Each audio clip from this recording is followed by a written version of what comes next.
네, 현재 한국 경제는 무너져 가고 있는데 미국은 고용도 좋고 경제도 좋고 소비도 좋고 뭐 하나 나쁠 지표가 없습니다. 미 대선 전이라 그런지도 모르겠지만 어쨌든 미국 경제는 대단합니다. 10월 17일 날 나왔던 신규 실업 수당 청구 건수를 보면 26만 건에서 24만 건으로 다시 또 줄어들면서 노동시장이 견조한 걸 보여주고 있고요. 그리고 미국 소매 판매 역시 죽지 않고 살아 있습니다. 이전 대비 0.4%로 다시 또 상승을 했고, 비중을 한번 보시면 자동차 소매 판매가 늘었고요. 그리고 식음료도 회복되었고, 이커머스가 좀 줄어들긴 했는데 그래도 매장, 백화점 비중도 늘었습니다. 전체적으로 미국 경제는 강하다. 금리 인하 B컷 50bp 인하 이후에도 미 증시는 나날이 신고가를 갱신하고 있고요. 경기 침체가 아니냐는 우려를 지표든 증시든 모든 것을 완벽하게 불식시키고 있습니다. 렛츠고! 하지만 정말 미 경제가 좋을까요? 그건 퀘스천입니다. 11월 5일 미 대선 전에는 어떤 지표도 현재까지는 믿을 수 없기 때문에 그 이후를 봐야 됩니다.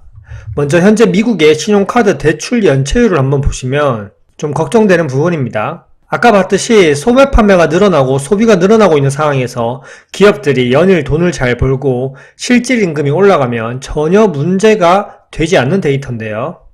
살펴볼게요. 경제 호황기에는 대출 연체율이 계속적으로 줄어들고, 그리고 20년 코로나 팬데믹 때는 유동성이 시장에 풀리면서 대출 연체율이 급속도로 감소했습니다. 하지만 최근 고금리가 오래 지속되고 이제 인하 시기가 됐는데도 대출 연체율은 줄어들지 않고 올라가고 있습니다. 이걸 보면 미국 소비가 지금 신용카드 대출로 연명하고 있다는 걸 알 수 있는 부분이죠. 그리고 소비자 대출 부분, 신용카드 및 기타 리볼빙에 대해서 한번 알아보시면 똑같이 경제 위기 때 2008년 금융위기 이후에는 치솟았는데요. 그리고 20년 때 코로나 팬데믹 때 유동성이 풀리면서 소폭 줄어들고 지금 고금리 이후에 금리 인하 사이클이 시작된 이 타이밍에 소비자 대출은 하늘을 치솟고 있습니다. 이런 지표들만 봐도 미국 경제가 정말 좋은 걸까요? 저도 의문이 생기는데요. 미 대선 전이라 증시 호황을 이끌고 있고 만약에 큰 손들이 증시 호황을 끝내려고 하면 이런 지표들은 언제든지 증시를 끌어내릴 재료가 됩니다. 그리고 이번에 50bp B컷 단행은 항상 경제 위기 시에만 했는데요. 일단 역사적으로 보면 50bp 인하는 몇 번 없었습니다. 2000년대 초반 닷컴 버블 붕괴 때, 그리고 2001년 때 9.11 테러, 그리고 2002년 지정학적 리스크, 그리고 2007년에서 8년 이 사이에 금융위기 상황이었죠. 다 위기 상황 때 B컷을 단행했습니다. 그리고 20년 코로나 시기, 아무도 예측할 수 없었던 전세계 팬데믹 상황 때 또 B컷으로 금리 인하를 했습니다. 근데 사람들이 얘기하기를 미증시가 호황이니까 미국 경제는 강하다. 역시 미국이다.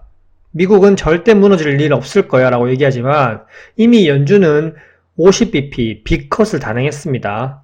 고용시장에 대한 선제적 조치라고 얘기를 했는데 역사적으로 보면 항상 B컷이 시작된 시기에는 경제 위기가 함께 수반됐습니다. 지금 또 경제 위기일까요?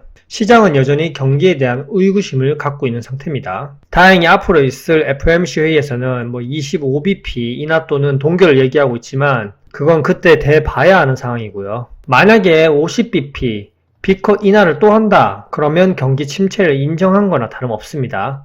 일단 현재까지 결과론적으로는 파월이 B컷 단행 이후에 미증시가 오르면서 파월의 승리를 알리고 여러 우려들을 불식시켰습니다.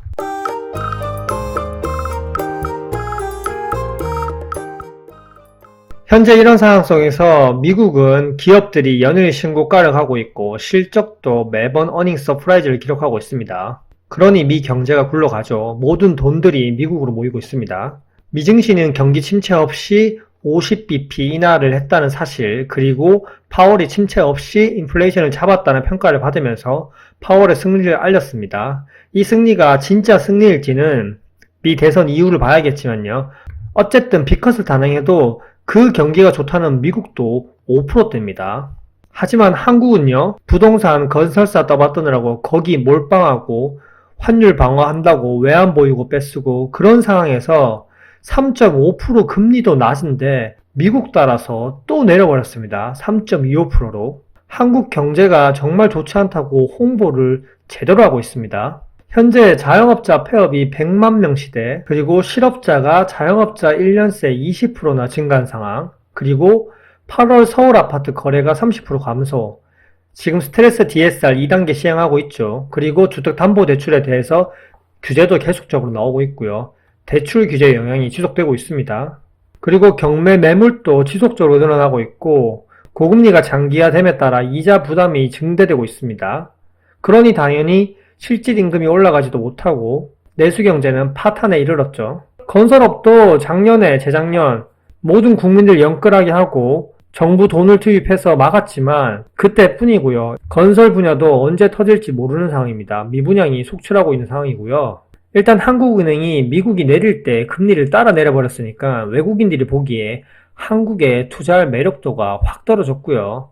미국은 5%인데도 경기가 좋고 인플레 잡았다 이런 프레임이 씌워진 반면 한국은 내수 경제가 박살나서 금리를 내렸다고 홍보하고 있습니다. 그러면서 원달러 환율이 1,300원까지 내려왔다가 다시 또 치솟아서 지금 1,360원대를 횡보하고 있죠. 얼마나 취약한 걸 보여주고 있나요, 지금? 항상 한국은 미국보다 금리가 높은 상태를 유지해야 되는데 22년 중순 이후 계속 낮은 상태를 유지하고 있고요. 이 벌어진 갭이 다시 또 벌어졌습니다.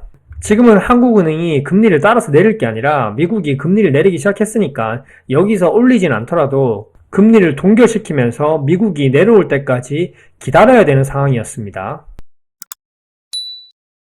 그래야 외국인 자금 이탈이 심하게 되지 않는데 이미 많이 유출된 마당에 계속해서 유출되게 만들어주고 있는 한국은행.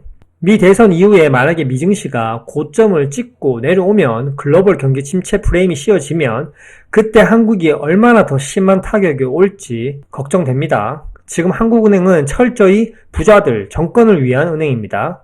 금리 상승기에 부동산 건설사 살리면서 올리지 않고 금리 인하기에 제일 먼저 따라서 내리고요. 결국 부동산 아파트 가격 서울과 지방의 양극화, 빈부격차를 엄청나게 심화시키고 있고 쌓여진 부채는 영끌한 개인들이 담당하고 있죠. 그리고 최근 나온 10월 10일에 나온 CPI를 한번 보시면 CPI가 옆으로 지금 횡보하는 모습을 보이고 있습니다. 식품 물가가 0.4% 올랐고 달걀이 8.4%, 의류가 1.1% 올랐고 세차가 0.2% 올랐고요. 그러면서 11월에 25bp 금리 인하할 가능성이 오히려 동결 가능성으로 바뀌어버렸습니다. 그리고 라파엘 보스틱 연은총재는 연준이 금리 인하하면서 인내심 키워야 되고 금리 인하를 건너뛰어도 된다. 즉 동결 가능성을 더욱 높였고요. 만약에 미국이 금리 인하 사이클이 시작되는 상태에서 브레이크를 걸고 동결을 하거나 재차 금리를 올리는 상황이 온다. 그러면 국내 증시든 경제든 더 개박살 날 겁니다. 하지만 그 고통은 서민들의 몫이겠죠. 이미 양극화가 엄청나게 심화됐기 때문에 부자들은 더욱더 돈을 법니다. 금투세 시행하려고 하는 것도 보고 모든 경제 정치가 돌아가는 걸 보면 돈 있는 사람은 계속 돈을 벌고 서민들은 계속 추락하면서 중간에 있는 중산층이 아예 사라지고 있습니다. 일단 지금 제가 보기에는 한국은행은 정말 뒤가 없는 전략을 택했습니다. 모 아니면 도입니다. 미국이 여기서 장기간 동결 또는 50bp 인하했다가 25bp 금리 인상을 하면 진짜 한국이 휘청휘청 거릴 수 있습니다. 가계대출이 터지고 기업들이 도산하면서 실질소득이 계속 감소하고 국민들은 더욱더 가난하게 될 수 있습니다. 물론 부자들은 빼고요. 금리 올려야 할 때 3.5%로 지속적으로 동결, 그리고 오히려 동결해야 할 때 따라서 내려버리고 철저히 부자들을 위한 한국은행, 정권에 휘둘리는 한국은행이 되고 있습니다. 현 정권에서만 터지지 않고 다음 정권으로 또 폭탄 돌리기를 하고 있는 모습입니다. 아파트 부동산 때문에 정권이 바뀌었는데 오히려 아파트 부동산 값을 계속 더 받들면서 정책 대출로 계속 올리고 있는 게 현재 상황입니다. 이미 한국은 경기 침체가 시작되었고 25년도에는 더욱더 경기가 어려워질 것이라고 예상하고 있고 정말 버티는 게 승자인 시대가 오고 있습니다. 과도한 투자 몰빵은 정말 망하는 지름길입니다. 네, 이상입니다. 안녕.